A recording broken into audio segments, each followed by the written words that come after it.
क्रियमान कर्मों का जीवन में क्या प्रभाव होता है? ज़िंदगी को हम कैसे देखते हैं और उसको कैसे चलाना चाहिए, ये हम सबकी समझ अलग अलग होती है। अगर हम ये सोचें कि जो कुछ भी हो रहा है वो तो होना ही है और हम जैसे मर्जी जिएं, उसका कोई फ़र्क नहीं पड़ेगा, तो ये हमारी सबसे बड़ी भूल है। प्रभु ने हम सबको एक मौका दिया है अपनी मंजिल तक पहुंचने का। जो सन्मत का रास्ता है वो बार बार हमें समझाता है कि 25% हमारी ज़िंदगी हम क्या करते हैं उस पर निर्भर है। आगे क्या होगा, कैसे हम कर्म बनाते हैं, वो 25% हमारे ऊपर ही निर्भर है। तो अगर उस 25% के अंदर हम ये सोचें कि कोई फ़र्क पड़ता नहीं, खाओ पियो जियो जो मर्जी करो, क्योंकि क्या होगा मौत के बाद ये तो हमें मालूम नहीं है, तो फिर हमारी ज़िंदगी उस तरीके से ही गुजरती चल जाएगी। लेकिन अगर हम ये जाने कि उस 25% में हम अपने मकसद को पा सकते हैं, ध्यान प्रभु की ओर कर सकते हैं, प्रभु की नज़दीकी पा सकते हैं और प्रभु को जान सकते हैं, पहचान सकते हैं, उनसे एक में हो सकते हैं, तो फिर हम अपनी मंजिल तक ज़रूर पहुंचने के लायक होंगे। इंसान का फ़र्ज़ है कि वो मेहनत करे, फल जो प्रभु चाहेगा वही हमें मिलेगा। लेकिन हम सोचें कि प्रभु तो फल देगा ही, मेहनत करने की ज़रूरत नहीं, तो ये हमारी भूल है। वो इंग्लिश में मुहावरा है कि God helps those who help themselves, कि पिता परमेश्वर ही उनकी मदद करता है जो अपने की मदद करते हैं। तो हमें इस मौके का पूरा फ़ायदा उठाना है। हमने ध्यान पिता परमेश्वर की ओर डालना है और ये जो हमें समय मिला है इसको बेकार नहीं करना, इसका फ़ायदा उठाना है ताकि हम 84 लाख जिया जून से छुटकारा पा सकें। तो हमें पूरा ध्यान उस ओर रखना चाहिए, तभी हम अपनी मंजिल तक पहुंच पाएंगे। हम गुरु सत्ता में विश्वास को किस प्रकार विकसित कर सकते हैं? जो प्रभु को पाने का रास्ता है, इसमें बहुत ज़रूरी है कि हमारा विश्वास पिता परमेश्वर में सबसे पहले हो और फिर हमारा विश्वास अपने संत सदगुरु में हो। अगर हमारा विश्वास डामाडोल होगा तो हम कुछ पा नहीं सकेंगे। इसलिए इंसान जब कोई रास्ता चुनता है उसे बड़े ध्यान से चुनना चाहिए।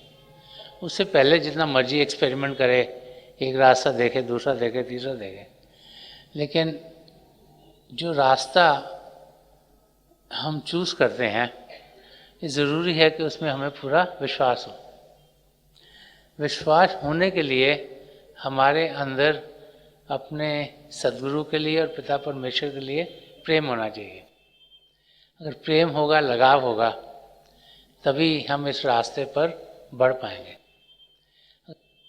तो एक जिज्ञासु और सीकर आफ्टर ट्रूथ जब अध्यात्म के रास्ते पर चलना चाहता है, पहले वो ढूंढता है, कभी एक रास्ता ढूंढता है, कभी दूसरा ढूंढता है, कभी तीसरा ढूंढता है, फिर उसको लगता है हाँ ये रास्ता मेरे लिए ठीक है। तो जब हम सर्च कर रहे होते हैं, तो जब हम सत्संग में आते हैं पहली बार, तो जो हम सुनते हैं वो हमारी समझ में आना शुरू होता है। कानों के जरिए सुनते हैं, हमारे अंदर, हमारे जहन में जब वो जाता है, जो सत्संग के लफ्ज़ होते हैं, तो उनका असर हम पर होना शुरू होता है। जब उनका असर हम पर होता है तो हमें असलियत क्या उसकी समझ में आनी शुरू होती है, और जब असलियत उसकी समझ में आनी शुरू होगी तो हमको वो अच्छा लगना शुरू लगता है। हमको लगता है ये तो सेंस में कर रहा है, ये हमारे लिए बेहतर है, तो फिर हम उस रास्ते पर चलने की कोशिश करते हैं। अब जब प्रभु को पाने के रास्ते पर चलेंगे तो पिता परमेश्वर में तो यकीन होना चाहिए। अप्स एंड डाउन्स तो लाइफ में आएंगे, ऊंच नीचे होंगी, कई चीज़ें होंगी जो हम जो सोच रहे हैं उसके विपरीत होंगी, उससे अलग होंगी। और हमें ये कोशिश करनी है कि उन चीज़ों से हम घबराएं नहीं, उनसे हमें हलचल ना हो। हम जानें कि कुछ चीज़ें हमारी ज़िंदगी में ढलेंगी जो हमारी समझ के दायरे से बाहर हैं, हम समझ नहीं सकते, उनको एनालाइज नहीं कर सकते, क्योंकि वो हमारी ज़िंदगी में होनी है। क्यों होनी है? क्योंकि हमारे पुराने कर्म ऐसे हैं जिनके ज़रिए वो हमारी ज़िंदगी में चीज़ें चल रही हैं। हमें पूरी कोशिश करनी चाहिए कि हम किसी भी हलचल को अपनी ज़िंदगी में इतना बड़ा ना होने दें कि उसके सिवाय हमें कुछ दिखाई ना दे। हमें जाने कि अगर कुछ तकलीफ़ आई भी है तो चंद क्षणों की होगी, वो चली जाएगी। जैसे वो 4 लफ्ज़ गए, दिस टू शैल पास, कि ये भी समय गुजर जाएगा। तो विश्वास पिता परमेश्वर में होना, विश्वास अपने संत सदगुरु में होना बहुत ज़रूरी है कि उनकी मदद से ही हम पिता परमेश्वर तक पहुंच सकते हैं। जीवन का उद्देश्य क्या है? हम सबकी ज़िंदगी का उद्देश्य एक ही है, चाहे हम बच्चे हों, चाहे जवान हों, चाहे बुज़ुर्ग हों, चाहे हम एक फेथ को बिलीव करते हों, चाहे दूसरे फेथ को बिलीव करते हों, चाहे हम एक देश में पैदा हुए हों या दूसरे देश में पैदा हुए हों, चाहे हम गरीब हों या अमीर हों, चाहे हम अनपढ़ हों या पढ़े लिखे हों, हम सबकी ज़िंदगी का उद्देश्य एक है। ये है कि हम अपने आप को सही रूप में जानें, इसे इंग्लिश में सेल्फ रियलाइजेशन कहा गया है, और अपने आप को सही रूप में जानकर हम अपनी आत्मा का मिलाप परमात्मा में कराएं, जिसे इंग्लिश में गॉड रियलाइजेशन कहते हैं। तो अपने आप को जानना और पिता परमेश्वर में लीन होना, प्रभु को पाना, यही उद्देश्य हम सबका है। हम सब जब इस दुनिया में आते हैं तो हमारे घर वाले, हमारे आसपास वाले हमें इस उद्देश्य का जिक्र नहीं करते।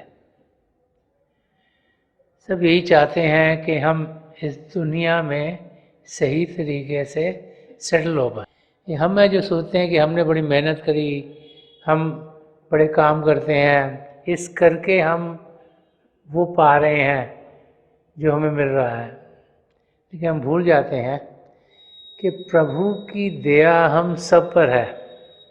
हमारे कर्मों के लिहाज से कई ऊंच नीच में से हमें जाना पड़ता है। तो बाहर की दुनिया का फिक्र ना करते हुए जो इंसान जीते हैं, वो ही अपनी मंजिल तक पहुंचने के लायक हैं। दर्शन सिंह जी महाराज, इन्होंने बहुत कुछ रूहानियत के बारे में समझाया है। वो बार बार हमें समझाते चले आए हैं। जो दिमाग से जीते हैं, जो सोचते हैं कि सिर्फ मन के दायरे में जीकर हम जिंदगी गुजारें, जो दुनिया की चीज़ों के पीछे पड़े रहते हैं कि इनमें उनकी तरक्की हो, वो हर समय परेशान रहते हैं। और जो प्रभु के प्रेम में जीते हैं, जिन्हें मालूम है कि पिता परमेश्वर की नज़दीकी ही हमें अपनी मंजिल तक पहुंचाएगी, जो भजन अभ्यास करते हैं, ध्यान पिता परमेश्वर की ओर करते हैं, वही हैं जो सदा सदा का सुख चैन पाते हैं। तो हम सबका उद्देश्य यही है। तो वो लोग जो अपने उद्देश्य की ओर कदम बढ़ाते हैं, वही सही मायने से ये जो ज़िंदगी मिली है, इसके मकसद तक पहुंच सकते हैं। और वो भाई बहन जो अंदर की दुनिया में बढ़ते हैं, वो अपने उद्देश्य की ओर तेज़ी से कदम बढ़ाते हैं और उनका छुटकारा 84 लाख जिया जून से हो जाता है। ध्यान और एकाग्रता में क्या फर्क है?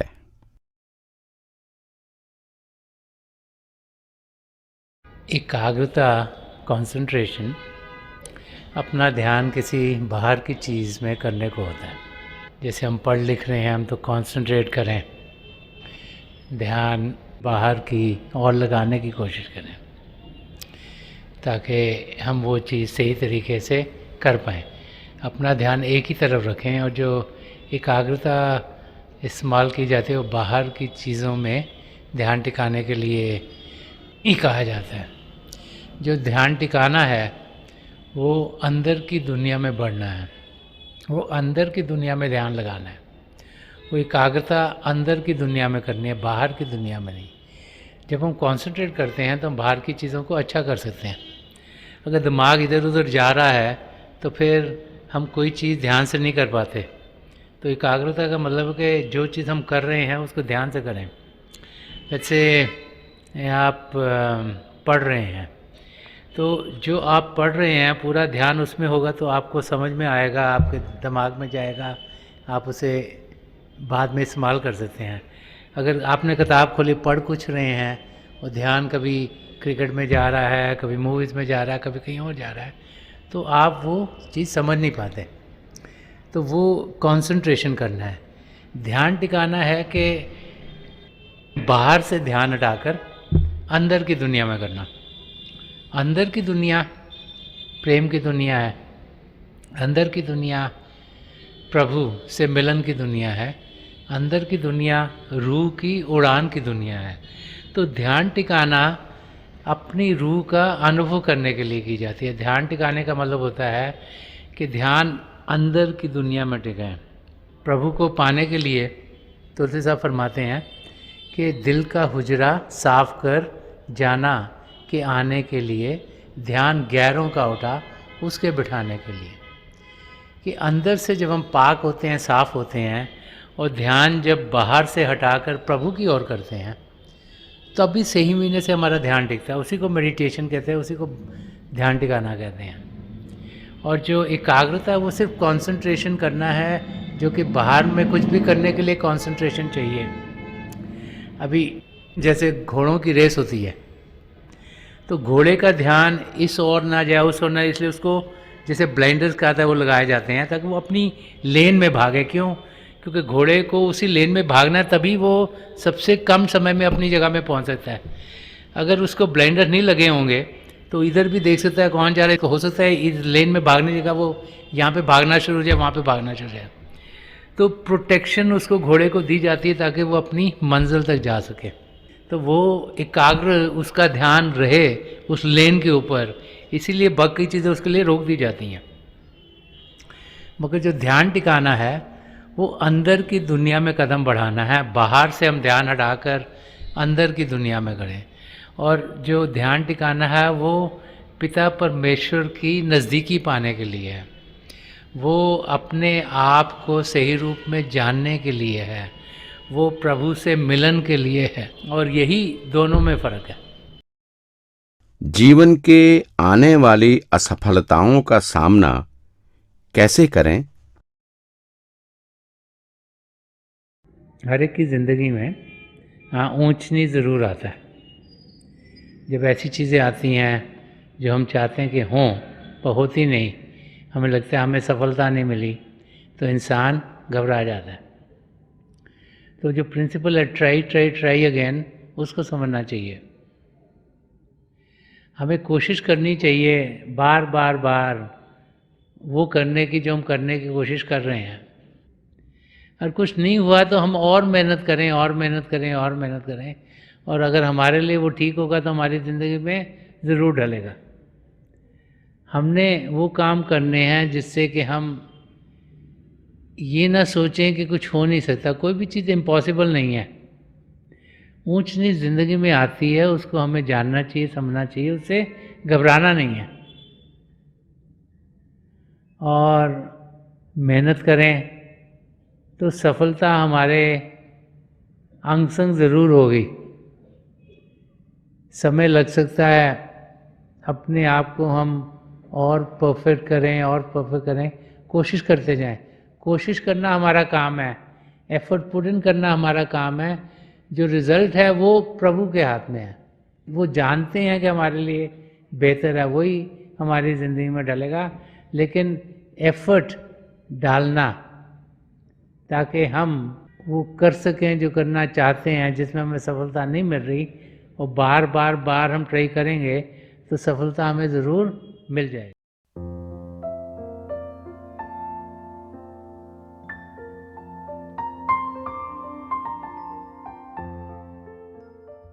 तो थोड़ी देर के लिए हम सब अभ्यास के लिए बैठ जाएं। आप जहाँ भी बैठे आराम से बैठेगा, अपनी आंखें बंद कर लीजिएगा। ये जो आई बॉल्स हैं आँखों के डेले सीधे सामने और नीचे जैसे 8-10 इंच आपके सामने फोकस हो। तो आंखें बंद करते ही वो भाई बहन जिन्हें नाम की देन मिली है, आप सिमरन कीजिएगा। और वो भाई बहन जो यहाँ नए हैं, आप पिता परमेश्वर के किसी भी जाति नाम का जाप कर सकते हैं। जाप मन ही मन करना है, ऊंचा नहीं दोहराना। आपके सामने रोशनी खुलनी शुरू हो जाएगी। शुरू में हो सकता है रोशनी के चिन्ह हो, रोशनियाँ टिकी हुई हों, रोशनियाँ किसी भी रंग की हो सकती हैं, लाल, पीला, नीला, हरा, संतरी, सफ़ेद, कोई भी रंग हो। जो कुछ भी दिखता है उसके बीच में देखिएगा और बहुत से नज़ारे आपको देखने में मिलेंगे। मेरी प्रभु के चरण कमलों में, जो पिछली सेंचुरी के महापुरुष हुए हजूर बाबा सावन सिंह जी महाराज, परम संत कृपाल सिंह जी महाराज, दयाल पुरुष सुदर्शन सिंह जी महाराज के चरण कमलों में यही प्रार्थना है कि जो जो हम सबके लिए बेहतर हो वही हमारी ज़िंदगी में ढले। इन महापुरुषों की इतनी दया में रहो कि हम सब के साथ जुड़ें और अपने भीतर प्रभु की ज्योत के दर्शन कर पाएँ। थोड़ी देर में मैं आपको इस बैठक से उठाऊँगा और मेरी शुभकामनाएं आप सबके साथ हैं।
छोड़ दीजिए जी, प्लीज़ लीव ऑफ।